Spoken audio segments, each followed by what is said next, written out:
Welcome to Informed Sources. I'm News Channel 3's Richard Ransom. It's that time every week when we talk about the week's top stories. But tonight we're going to do things a little differently and devote our entire program to one story that has dominated all others by far. I'm talking, of course, about the scathing report issued by the U.S. Department of Justice Thursday saying there's a pattern of discrimination in Shelby County's juvenile court. The three-year investigation concluded that African-American juveniles were much more likely to be tried as adults, much more likely to be detained by intake officers, and less likely to receive a warning for the same infraction as a white offender. We're going to have the man in charge of juvenile court, Judge Curtis Person, in a moment for an expanded Newsmaker segment. But first, we're going to explore the DOJ's conclusions further with our Informed Sources this week. News Channel 3 commentator Otis Sanford is here, as well as a newcomer to this program, but not to juvenile justice or the system, former Assistant U.S. Attorney Linda Harris. Ms. Harris is also a former Memphis police officer and is now in private practice specializing on constitutional law issues. All right, you two, let's take this report. Every once in a while, there's something that comes along in this community that kind of rips the scab off of maybe some larger issues, and we're going to try and talk about as much of that as we can. But what is your first reaction, Linda? We'll start with you when you saw the report and you read the findings. Well, I agree with the report issued by the Department of Justice. I think I've heard some of those very some of the very complaints that they found have been expressed over the years through various sources. And so if you, I don't know how else to address that other than... Do you think it's being, now Ed Stanton, the U.S. Attorney, made a point of saying that he thinks the juvenile court has been very aggressive in addressing some of these issues even before the report was released, and that the court has been very open with how they've handled this whole situation. Absolutely. I think that Judge Persons is to be commended for the manner in which he's handled this investigation. There are a number of other jurisdictions that are not so open, and the Department of Justice has to commence a lawsuit against them to obtain the information. But he has been very open, and the report does find that juvenile court has begun to make changes to correct the deficiencies that they found.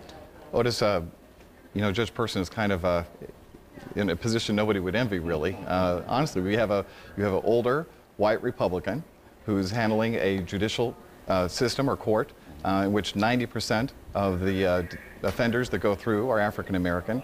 In many ways, it's a no-win situation for him. Well, it really is. But let's be clear. Judge Person is a longtime public servant in this community.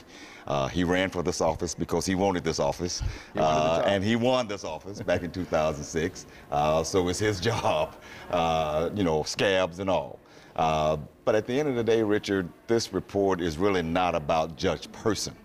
Judge Person is a fine human being, but it is about the issues, the systemic issues that are not just in juvenile court, but throughout the community, in which there tends to be disparate treatment going on that involves, in this case, that involves African-American children as opposed to white children, but also children as a whole in terms of how to really effectively deal with them in the juvenile justice system. And that's what this report is laying out. It's not suing anybody. It's not filing any criminal charges against anybody.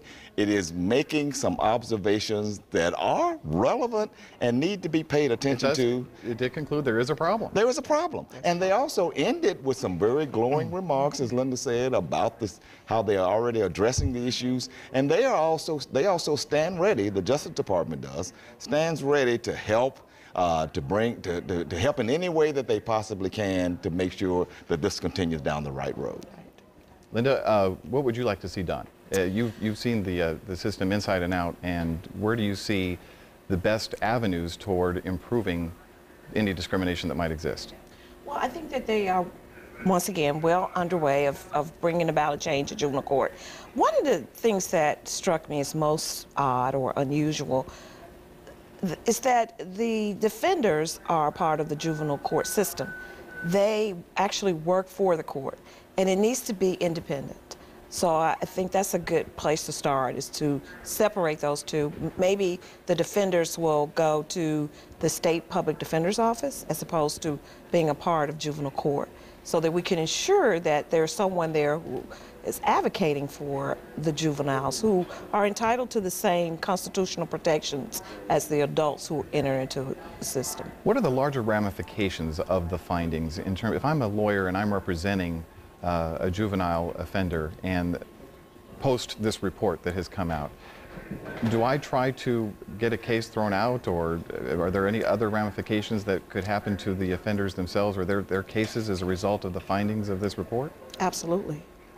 One of the striking things in the report is that they were not being provided with adequate, constitutionally adequate hearings, adjudication hearings, which are the equivalent to a trial in the adult court. These juveniles are, according to the report and according to the Constitution, they're entitled to the same rights as adults, although they're juveniles.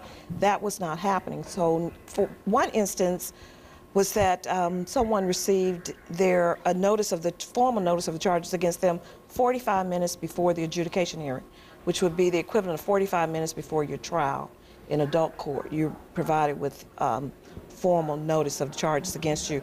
You cannot adequately defend against those charges. They have a right to be advised of their rights, the right against self-incrimination, and that was not occurring at juvenile court, and all of those things will now change. What really stuck out when you read the report, Otis? Well, again, there were a lot of things that stuck out. First of all, the part of the report that talked about, as Linda said, talked about the lack of notice. Young people would be coming into court, not even aware of what the charges were, not being given written allegations against them, and then they have a hearing and then remand them to a hearing, an adjudicatory hearing, and then they get the charges in writing after that. You don't do that in adult court. So that was really a striking allegation for me. But the overall, and the report spent a lot of time, Richard, talking about the racial disparity. They spent a lot of the 66 pages dealing with that. And you can't ignore some of the findings that they made, whether anybody agrees with it or disagrees with it. They laid out a case where, even taking into account that there are far fewer white juveniles who come to juvenile court, they took that into account and still determined that black offenders were half less likely to get off with a warning. And that, to me, was a little bit disturbing in my mind. Okay. Any other concluding thoughts you'd like to share, Linda, before we bring Judge Person into the hot seat here? Well, I have to agree with Otis that was very striking also, that African-American kids were disproportionately represented in the system. And they did take into consideration factors such as the charges, whether or not these kids had any prior convictions, their age, their gender. So all of those. Where they were going to school. Yeah, where they were going to school.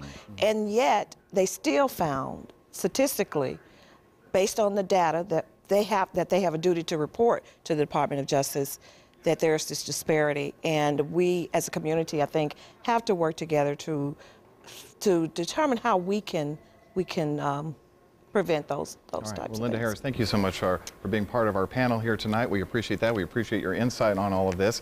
When we come back, Otis and I are going to be joined by Judge Person himself. That's right after this.